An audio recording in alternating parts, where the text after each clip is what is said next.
ফিরে চলো ছোটবেলায়। আমরা আমাদের বাবা মায়ের কাছে কত কিছু চাইতাম, কিন্তু সবটা পেতাম না। কিছু জিনিস পেতাম, তবে সঙ্গে সঙ্গে নয়, বেশ লেট করে দেয়। আর কিছু জিনিস একদমই পেতাম না। এতে করে কি হতো, যেটা একদমই পাচ্ছি না তার প্রতি একটা আগ্রহ থেকে যেত, পাওয়ার একটা আগ্রহ থাকতো, আকর্ষণ থাকতো।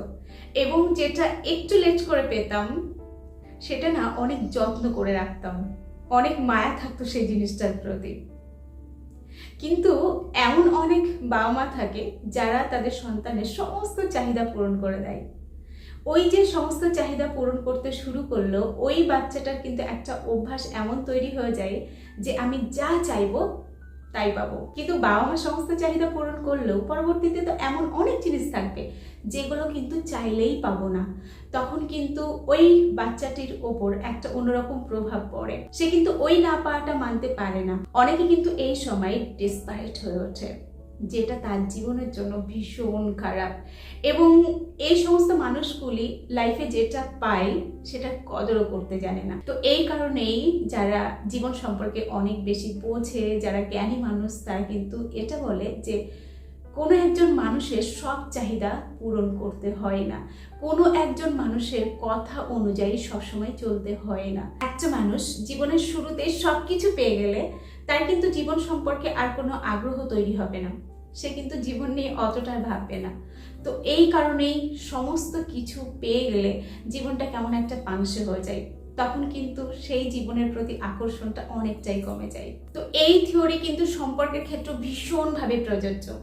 কোন একটি সম্পর্ক যখন বাচ্চা অবস্থায় থাকে, তখন যদি তারা একে অপরের কাছে সব কিছু পেয়ে যায়, একে অপরের সম্পর্কে সব কিছু জেনে যায়, তখন না সেই মানুষটির প্রতি, মানে একে অপরের প্রতি কোনো আগ্রহ আর পরবর্তীতে তৈরি হয় না, থাকেই না। অনেকেই রয়েছে তার ভালোবাসার মানুষটি বলছে আমি সারা রাত গল্প করব, সারা রাত গল্প করছে, সে চাইছে আজকে এক্ষুনি দেখা করব, সে কিন্তু সেটাই করছে। এটা কখনো করা চলবে না। মাঝে মাঝে কিছু কিছু বিষয়ে না বলতে শেখো, তাহলে কিন্তু তোমার প্রতি তার একটা গুরুত্ব থাকবে। কিন্তু সে যেটা চাইছে সেটাই যদি সঙ্গে সঙ্গে পেয়ে যায়, তাহলে এটা তার মনের মধ্যে আসবে যে ও আমার জন্য পাগল, আমি যেটা বলবো ও সেটাই করবে, আমি খুব দামি একজন মানুষ, আমার গুরুত্ব এতটাই যে ও আমার পিছনে পিছনে সবসময় ঘোরে, আমাকে সব কিছুর আগে প্রায়োরিটি দেয়, ও সবসময় আমার মন জুগিয়ে চলে। তার মানে ওর মধ্যে কোথাও একটা কমজোরি রয়েছে। দেখো, প্রথম প্রথম বিষয়টি ভীষণ পজিটিভ ভাবে নেবে এবং উপভোগ করবে, কিন্তু পরবর্তীতে সে কিন্তু এটাকে জাস্ট অ্যাভেলেবল ভাববে। তার প্রতিটি চাওয়া তার মুখ থেকে বার হওয়ার সঙ্গে সঙ্গে তুমি সুসম্পন্ন করছো। এতে করে না তোমার একটা ওয়েট তার কাছে কিন্তু কমতে থাকবে। তোমার মনে হতে পারে এটা করলে ও আমাকে আরো বেশি ভালোবাসবে, ওর কাছে আমি আরো বেশি একজন প্রিয় মানুষ হয়ে উঠবো। দেখো, আমরা যাকে ভালোবাসি অবভিয়াসলি তার মন রাখার চেষ্টা করব, তাকে ভালো রাখার চেষ্টা করব, সে কিসে খুশি হয় সেটা দেখবো। কিন্তু এটা যদি তুমি সবসময় করতে থাকো, তুমি সারাক্ষণ তার জন্য অ্যাভেলেবেল থাকো, তাহলে কিন্তু তোমার গুরুত্ব হারগিজ তার কাছে তৈরি হবে না। মনে রেখো, আমরা কিন্তু সেই জামাটাকে বেশি যত্নে রাখি, যেটা ভেবেছিলাম হয়তো পাবো না, কিন্তু অনেকটা পর সেটা কোনো একটা কারণে পেয়ে গেছি। তো সেই জামাটাকে কিন্তু একদম আমাদের আলমারির সব থেকে সুন্দর জায়গায় রাখি, এবং সেটা কিন্তু সবসময় পরি না, খুব ভালো একটা জায়গায় যাওয়ার সময় পরি, কারণ ওটা আমার কাছে ভীষণ দামি একটা জিনিস। তো এই ভালোবাসার মানুষটিও এরকম হওয়া উচিত। আমি যদি সবসময় তাকে না পাই, তো পরবর্তীতে সে যখন সময় দিতে পারবে, তখন কিন্তু ওই সময়ের একটু আমি অপচয় করব না, তার সঙ্গে কিন্তু আমি সুন্দর করে সময়টা কাটানোর চেষ্টা করব। আমি কিন্তু ওই সময়ে ভীষণ প্রাউড ফিল করব যে আমার জন্য সময় বার করেছে, মানুষটি খুব দামি, মানুষটি ভীষণ ব্যস্ত থাকে তার কাজে, তো এই সময়টা আমাকে সুন্দর করে কাটাতে হবে, এটা কিন্তু আমাদের মনের মধ্যে আসবে। তো এই কারণেই আমি তোমাদেরকে বলি, যখন তোমার ভালোবাসার মানুষটি বলছে আজকে আমরা সারা রাত কথা বলবো, তখন তুমি এটা বলো যে আজকে আমার একটা বিশেষ কাজ রয়েছে, আজকে নয় অন্য দিন। এটা বলে তুমি যখন অন্য একটা সময় তাকে সময় দেবে, তখন কিন্তু সে ওই সময়টা খুব ভালোভাবে ইউজ করবে। সে কিন্তু তোমার সঙ্গে কথা বলতে একটা আলাদা আগ্রহ প্রকাশ করবে, আলাদা তোমাকে কিন্তু গুরুত্ব দেবে। কিন্তু তুমি যদি প্রতিদিন তার সঙ্গে সারা রাত ধরে কথা বলে যাও, ম্যাক্সিমাম সময় কথা বলে যাও, তাহলে কিন্তু একটা সময়ের পর তোমার প্রতি একটা একঘেয়েমি চলে আসবে। তখন কিন্তু তোমার সঙ্গে কথা বলার বিশেষ একটা আগ্রহ তার মনে তৈরি হবে না। তো এই কাজটি করো না। এবং তোমরা কি করো বলো তো, কোনো একটা টেক্সট করলে সঙ্গে সঙ্গে রিপ্লাই দেওয়া, বা হয়তো তুমি টেক্সট করেছো, সে হয়তো রিপ্লাই দেয়নি, সেই পরিপ্রেক্ষিতে 50টা আবার টেক্সট করে দেওয়া, রাগ দেখানো। তুমি কল করেছো, সে হয়তো ধরেনি, তুমি আরও 50টা কল করেই যাচ্ছ। এতে করে একটা জিনিসই উঠে আসে, তোমার কোনো কাজ নেই, ও ছাড়া তোমার লাইফে আর কিছুই নেই, তুমি সারাক্ষণ তার পিছনে ছুটছো।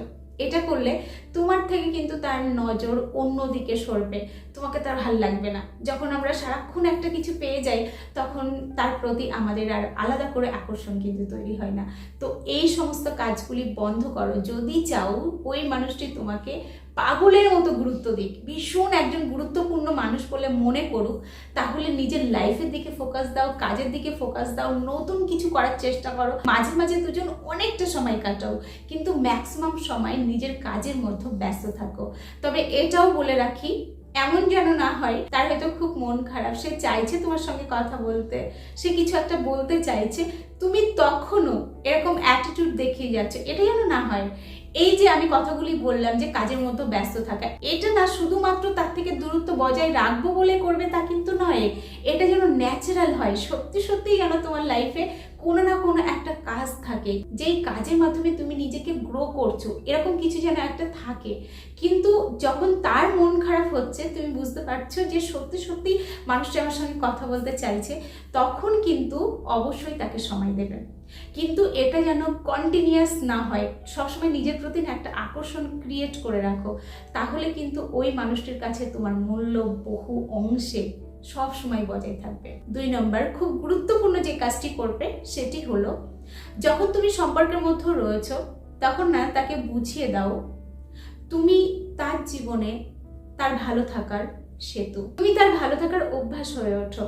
তুমি এমনভাবে চলবে, এমনভাবে নিজেকে প্রেজেন্ট করবে যে তোমাকে ছাড়া সে ভালো থাকতেই পারে না। এটা না মুখে নয়, কাজে করে দেখাও। নিজের মধ্যে এমন একটা আকর্ষণ ক্রিয়েট করো, এমনভাবে নিজেকে তৈরি করো যাতে তোমার কাছে যতটুকু সময় সে থাকবে তার যেন একটা পজিটিভ ফিল হয়, সে যেন ভালো কিছু পায় তোমার কাছ থেকে।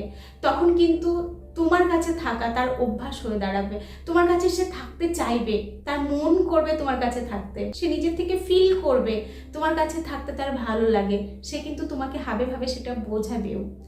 এটাই হওয়া উচিত। কিন্তু তোমরা এর উল্টোটা করো, তোমরা সারাক্ষণ তাকে বলতে থাকো তোমাকে ছাড়া আমি বাঁচবো না, তুমি আমার জীবনের এই, তুমি আমার জীবনের ওই, তুমি আমার জীবনে না থাকলে আমার জীবন অন্ধকার, কখনো আমাকে ছেড়ে যেও না, তুমি ছেড়ে চলে গেলে আমি ভীষণ একা হয়ে যাব, আমি বাঁচবো না, আমি মরে যাব। এই কথাগুলি যত বলতে থাকবে, তোমার নিজের যে সেলফ রেসপেক্ট সঙ্গে নিজের ব্যক্তিত্ব কোনোটাই কিন্তু তার কাছে ফুটে উঠবে না, বরঞ্চ একটা ভিখারি ভিখারি ভাব তার কাছে কিন্তু উঠে আসবে। সে কিন্তু একটা ভিখারি ভিখারি মনে করবে তোমাকে, যে আমি দয়া করলে ও বাঁচবে, আমি দয়া করলে ও খুশি হবে, এটাই কিন্তু তার মনের মতো আসবে। তখন তোমাকে গুরুত্ব দেবে বলে মনে হয়? একটু ঠান্ডা মাথায় ভালো করে ভেবে দেখো তো, ওই মানুষটির কাছে তুমি কি গুরুত্ব পাবে? পাবে না। কিন্তু আমরা প্রত্যেকেই এমন একটা লাইফ পার্টনার চাই যেই মানুষটি আমাকে ভালো রাখবে। তো তুমি যদি তাকে ভালো রাখার জন্য কিছু কিছু কাজ এমন করো যেই কাজগুলি তার কাছে ভালো লাগা তৈরি করছে, তখন কিন্তু সে তোমাকে তার লাইফের খুব স্পেশাল একজন মানুষ ভাবতে শুরু করবে। আর আমরা তাকে স্পেশাল ভাবি যে সত্যি সত্যি তার জীবনে একটা ভালো পজিশনে দাঁড়ানোর জন্য সবসময় চেষ্টা করে যাই, তাকে কিন্তু আমরা অনেক বেশি মন থেকে পছন্দ করি। তো সে চাইছে বলে সব সময় তার সাথে কথা বলা বা সময় কাটানো এগুলো করো না। এমন একটা পরিস্থিতি তৈরি করো যাতে করে তোমার কথা সে স্পেশাল ভাবে ভাবতে বাধ্য হয়। এটা না দুজনেরই করা উচিত, তারপরেই দেখবে সম্পর্কটা একটা সুন্দর জায়গায় যাচ্ছে। 3 নম্বর কাজটা কিন্তু ভীষণ গুরুত্বপূর্ণ, সেটি হলো তুমি যাকে খুব বেশি ভালোবাসো সেই মানুষটিকে না হেল্প করার চেষ্টা করো। এই হেল্পটা কিন্তু অন্যরকম হেল্প। এই সাহায্যটা হলো, হয়তো সে তোমার সঙ্গে সারাক্ষণ প্রেম করতে চাইছে, কথা বলতে চাইছে, প্রেমের মধ্যেই সে মশগুল হয়ে থাকতে চাইছে, তুমি সেখান থেকে তাকে বার করবে খুব সুন্দর করে বুঝিয়ে, তার মাথায় হাত বুলিয়ে এটা বোঝাও যে লাইফে কিছু একটা করতে হবে, তোমাকে ভালো জায়গায় যেতে হবে, ভালো পজিশনে যেতে হবে, আমি তোমাকে হেল্প করছি। তাকে ইন্সপায়ার করো এবং তার যাতে একটা সুন্দর ভবিষ্যৎ হয় সেরকম একটা পরিকল্পনা করে তাকে এগিয়ে যাওয়ার জন্য উদ্বুদ্ধ করতে থাকো। এতে করে কি হবে জানো তো, তোমার প্রতি তার ভিতর থেকে একটা রেসপেক্ট কিন্তু জেগে উঠবে। সে কিন্তু এটা ভাববে যে না, মানুষটি আমার ভালো চাই। তখন কিন্তু তোমাকে সে অটোমেটিকলি একটা অন্য রকম গুরুত্বপূর্ণ জায়গায় বসাবে। তার লাইফের খুব গুরুত্বপূর্ণ একজন মানুষ কিন্তু তোমাকে মনে করবে। আর জানো তো, প্রতিটি মানুষ হয়তো সে আগে থেকে কোনো একটি কাজের সঙ্গে যুক্ত, যখন তার ভালোবাসার মানুষটি বা পাশের মানুষটি সেই কাজটি নিয়ে আগ্রহ দেখায়, তার সেই কাজের উপর নিজের পজিটিভ ভাইব ফেলে, তার সেই কাজটা যাতে আরো ভালো হয় সেরকম পরামর্শ দিতে থাকে, তখন কিন্তু অটোমেটিকলি ওই মানুষটি একটা অন্যরকম জায়গা মনের মধ্যে দখল করে নেয়। আমাদের কিন্তু ভালো লাগে যে না, ওই মানুষটি আমাকে ইন্সপায়ার করছে, আমাকে এগিয়ে যাওয়ার জন্য সবসময় চেষ্টা করছে, সে আমার পাশে রয়েছে। এটা কিন্তু প্রত্যেকে খুব পছন্দ করে। তবে এটা কিন্তু তখনই সম্ভব, তখনই তুমি করতে পারবে যখন তুমি তোমার মধ্যে নলেজ গেইন করবে। আমার যদি সেই সম্পর্কে কোনো ধারণা না থাকে, আমি যদি না বুঝি, তাহলে কিন্তু আমি পারবো না। তো এই কারণেই আমি বলি, সারাক্ষণ সোশ্যাল মিডিয়াতে সময় না কাটিয়ে একটু অন্তত সোশ্যাল মিডিয়াতেই থাকো, কিন্তু জ্ঞান সংগ্রহ করো, যাতে করে তোমার মধ্যে একটা জ্ঞানের পরিপক্কতা সেই মানুষটি লক্ষ্য করে। তাহলে কিন্তু তোমার গুরুত্ব চাওয়া লাগবে না, তোমাকে গুরুত্ব দিতে বাধ্য হবে। কিন্তু এর উল্টোটা করে বসো না। এমন অনেক মানুষ রয়েছে যারা কিন্তু হয়তো কোনো একটি বিষয় সম্পর্কে কিছু জানেই না, উল্টো পাল্টা মানে ভুল রাস্তা দেখাতে শুরু করলো। এটা করলে তুমি কিন্তু তার কাছ থেকে পুরোপুরি ছিটকে চলে যাবে, কারণ তোমার অপরিণতি বুদ্ধি কিন্তু তার সামনে উঠে আসবে, যেটা কিন্তু আবার খুব মারাত্মক খারাপ হয়ে দাঁড়াবে। তো এটা করো না, চেষ্টা করো প্রতিনিয়ত কিছু না কিছু নলেজ নেওয়ার। তখন কিন্তু তোমার মধ্যে এরকম ভুলভাল কাজ করার প্রবণতা একদমই থাকবে না। আমাদের ভিতরে যদি জ্ঞান থাকে, আমি যদি আগের থেকে ভিতরে জ্ঞান সঞ্চয় করে রাখি, তখন কিন্তু আমি প্রতিটি কথা বেশ গুছিয়ে সুন্দর করে ভেবে চিন্তে বলতে পারবো। তো এটা কিন্তু একজন ভালোবাসার মানুষ খুব করে লক্ষ্য করে। এমনি এমনি কেউ কাউকে কিন্তু রেসপেক্ট করে না, এমনি এমনি কেউ কাউকে কিন্তু ওপরের আসনে বসায় না। তার যোগ্যতা কিন্তু থাকা দরকার, তারপরেই কিন্তু মানুষ ওই মানুষটিকে একটা অন্য রকম আসনে বসায়, অন্যরকম চোখে দেখে, কারণ তারা সেই গুরুত্বটা অর্জন করেছে। তো তুমিও চেষ্টা করো তোমার জগতে সেই গুরুত্বটা অর্জন করার। দেখো, আমরা আমাদের ভালোবাসার মানুষটিকে যদি এমন গুরুত্বপূর্ণ জায়গাতে দেখি, তাহলে কিন্তু আমরা সব থেকে বেশি খুশি হই, তাকে কিন্তু আমরা মাথায় করে রাখি। তো চলো, আজকে এই পর্যন্তই। আশা করি আজকের ভিডিওটি তোমাদের ভালো লেগেছে। যদি ভালো লেগে থাকে তাহলে বন্ধুদের সঙ্গে শেয়ার করতে ভুলো না। আর কেমন লাগলো কমেন্ট করে কিন্তু জানিও। আবার দেখা হচ্ছে নেক্সট ভিডিওতে। ততক্ষণ সকলে ভালো থেকো, সুস্থ থেকো।